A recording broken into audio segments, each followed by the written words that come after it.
तखसीस के पहलू हासिल है।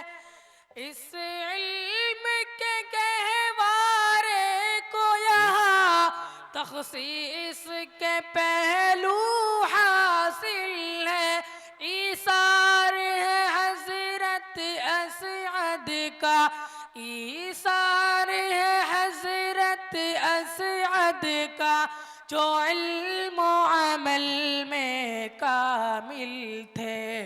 निस्बत है हुसैन मदनी से, ये ज़र्रा यकीनन दमकेगा। ये बद्र उलूम इस्लामी आलम के उफ़ुक़ पर चमकेगा।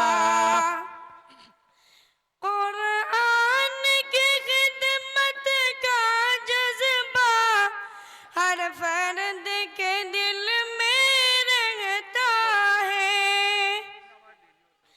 कुरान की खिदमत का जज्बा हर फर्द के दिल में रहता है। तस्कीन यहाँ तो रूह की है, तस्कीन यहाँ तो रूह की है। इरफान का दरिया बहता है। निस्बत है हुसैन मदनी से, ये ज़र्रा यकीनन दमकेगा। ये बद्र उलूम इस्लामी आलम के उफ़ुक़ पर चमकेगा। माशाअल्लाह।